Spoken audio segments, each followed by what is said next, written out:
할렐루야. 하나님 앞에 온전히 내 인생을 내어 맡기는 복이 있기를 축복합니다. 오늘 함께 보실 하나님의 말씀은 누가복음 5장 4절에서 5절 말씀입니다. 말씀을 마치시고 시몬에게 이르시되 깊은 데로 가서 그물을 내려 고기를 잡으라.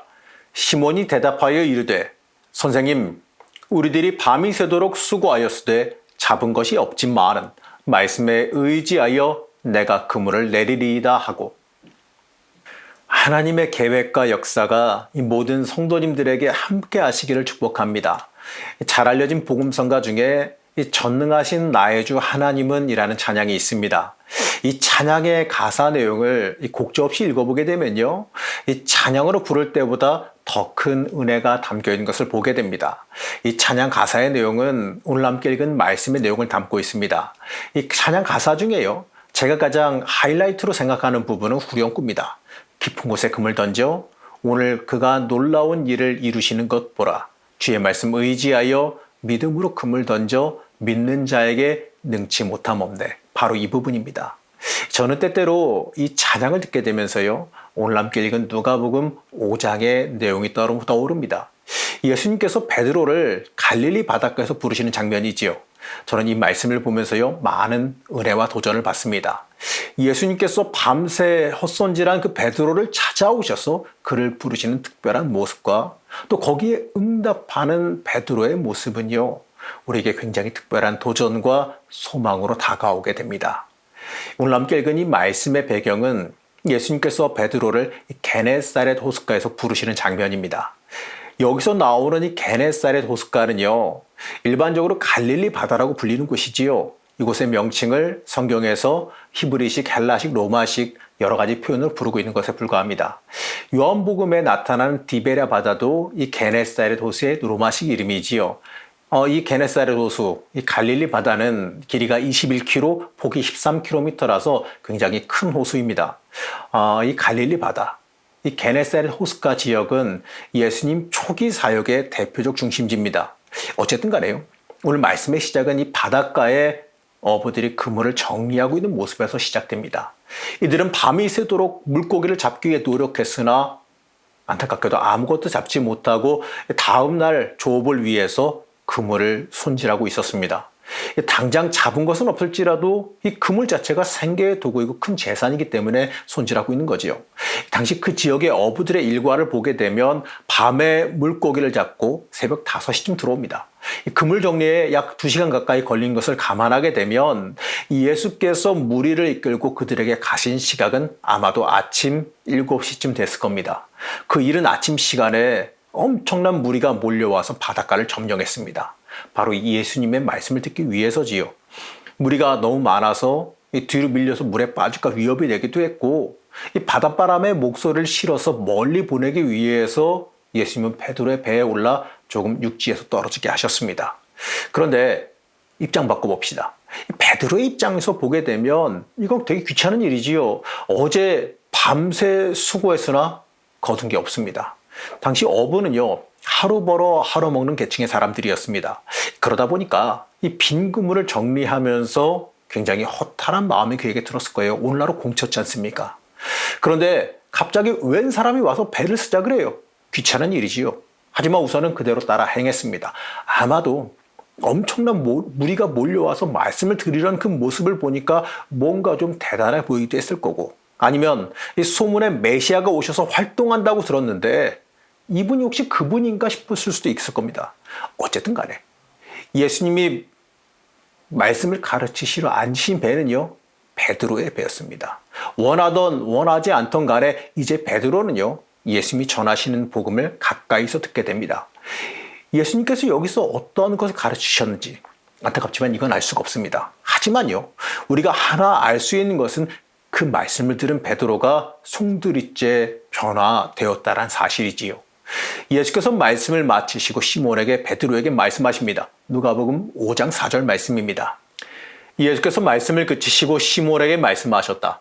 깊은 데로 나가 그물을 내려서 고기를 잡아라. 저도 여러 가지 책이나 주석들을 보고 간 건데 사실 이 갈릴리 바다는요, 깊은 곳에서 물고기가 많이 잡히지 않는다고 합니다. 당시에 그곳에서 오랜 세월 물고기를 잡던 베드로는요, 경험상 물고기가 얕은 물가에서 잘 잡히는 것을 알았을 겁니다. 그 장소에서는요, 물고기 전문가는 베드로지요. 그런 베드로에게 주님은 가서 깊은 곳에서 그물을 내려 고기를 잡으라라고 명령하십니다. 객관적으로 이 공생애 전에 직업이 목수였던 그 예수님이 이 갈릴리 바닷가에서는 베드로보다 전문가가 아닌 게 당연한 거죠. 사실 우리가 잘 아는 분야, 내가 최고라고 생각하는 분야, 내가 전문가라 불리는 그 분야는 아무래도 좀 고집을 부리기 마련입니다. 내가 옳다는 거지요.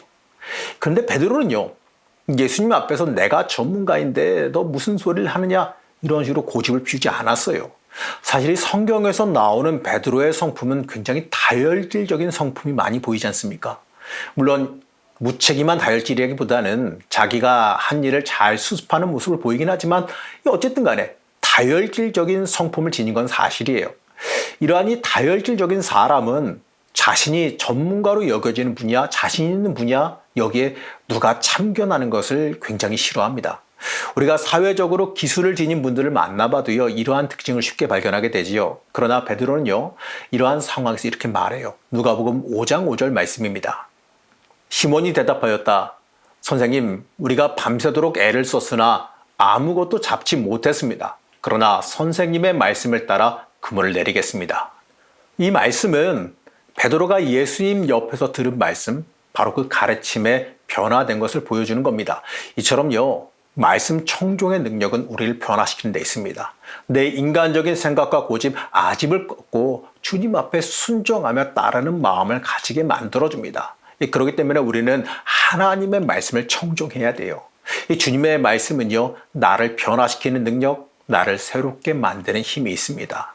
우리는 그 힘 앞에 나를 내려놓는 모습이 이 참된 지혜 있는 모습이란 사실을 잊지 말아야 됩니다.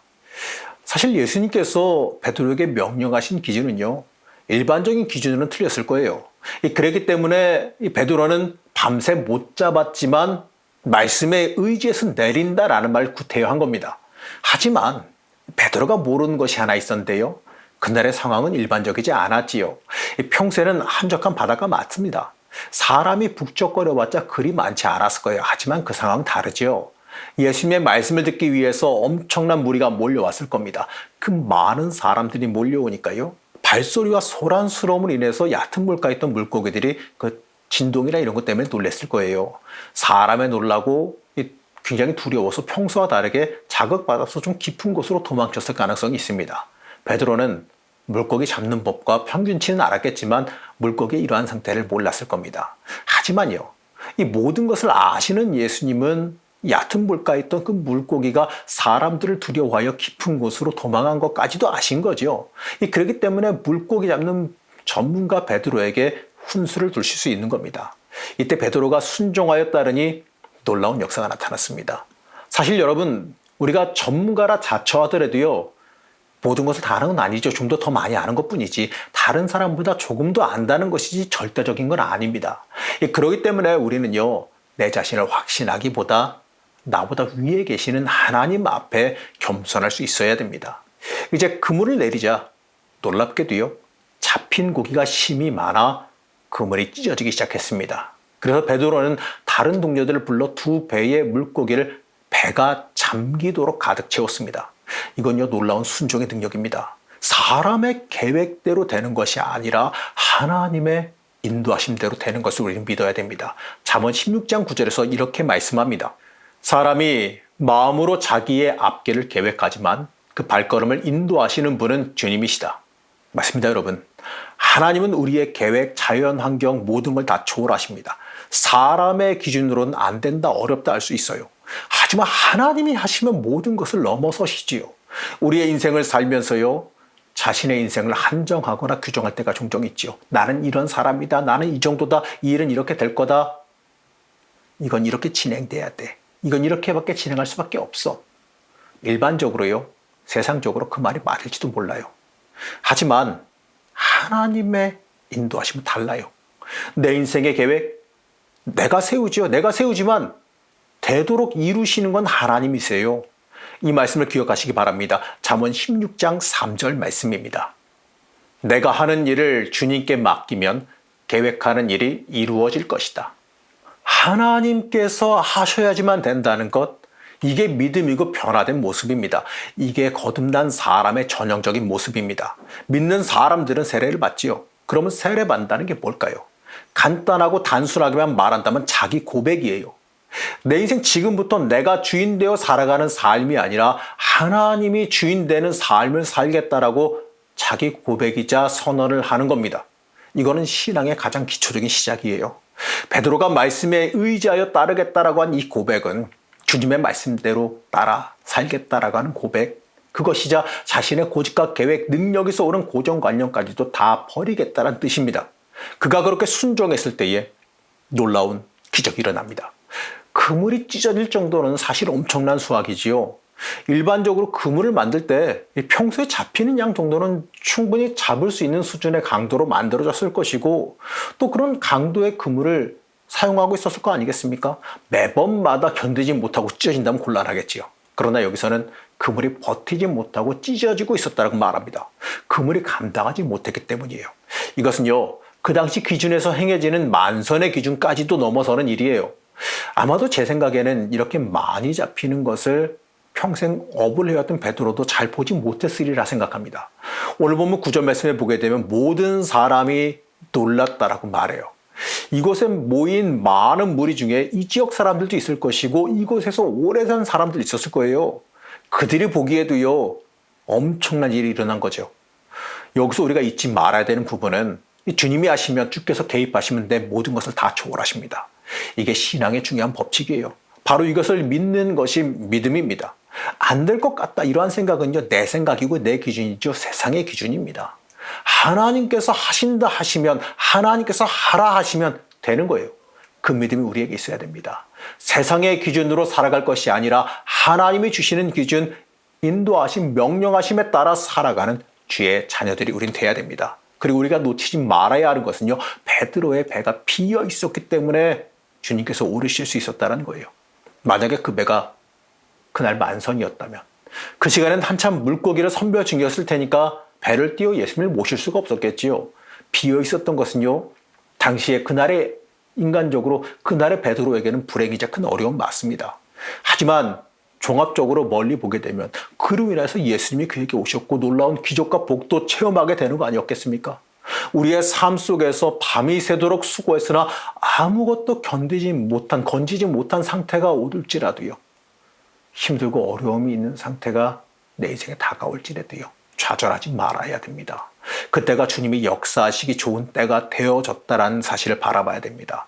여러분, 그럴 때 임하시는 주님의 초대, 깊은 곳에 가서 그물을 내리라라고 하는 그 초대를 우리는 바라봐야 됩니다. 빈 배일수록 더 주님의 음성에 집중해야 됩니다. 그럴 때에 주님은 운명적으로 다가와 말씀하시며 인도하신다는 사실을 믿으시기 바랍니다. 사랑하는 성도 여러분, 하나님께서 베드로를 부르신 것처럼요, 나도 지금 부르고 계신다는 것을 믿으시기 바랍니다. 나를 통해 열매 맺을 것을 준비하시며 부르십니다. 내 예상, 기대, 능력, 그것을 넘는 하나님의 전적인 역사하심의 초대가 있습니다. 그것이 바로 오늘 말씀에서 나오는 깊은 곳에 가서 금을 던져라는 말씀의 참된 의미입니다. 주님은요, 베드로에게 일반적으로 불가능하다 하는 깊은 곳에 그물을 던지라라고 명령하셨지요.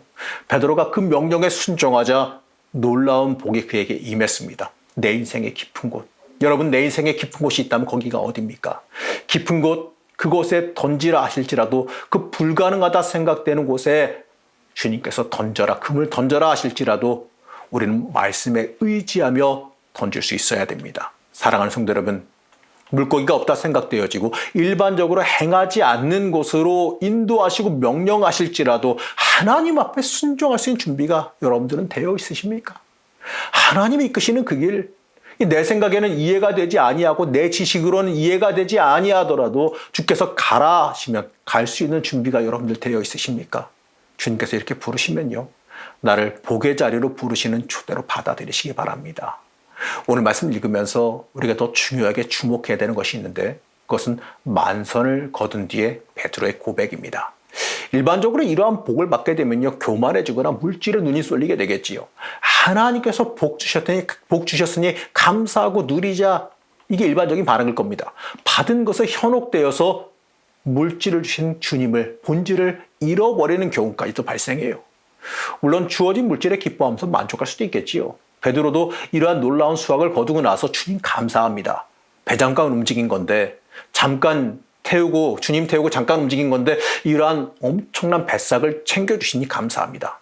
이러고 나서 그 수확한 것을 챙겨서 잔치를 열거나 돈으로 바꿔서 누리려 했을 수도 있는 거 아니겠습니까? 아니면 아우 주님 대단하시네요. 이 갈릴리 바다를 완전 꿰뚫어 보시는데 이 갈릴리 바다 이 바다 그 다 제패하시고 그 능력으로 우리 지중해로도 나갑시다. 우리 아주 큰 부자가 될 수 있을 거예요. 이럴 수도 있지 않았을까요? 이러한 반응이요 사실 일반적인 사람들의 반응일지도 모르겠습니다. 그러나 오늘 베드로의 반응은 어떻습니까? 누가복음 5장 8절 말씀입니다. 시몬 베드로가 이것을 보고 예수의 무릎 앞에 엎드려서 말했다. 주님, 나에게서 떠나주십시오. 나는 죄인입니다. 여러분 어떻습니까? 굉장히 놀라운 반응 아닙니까?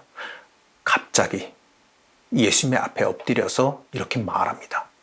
주여, 나를 떠나소서. 나는 죄인입니다. 이런 고백을 해요.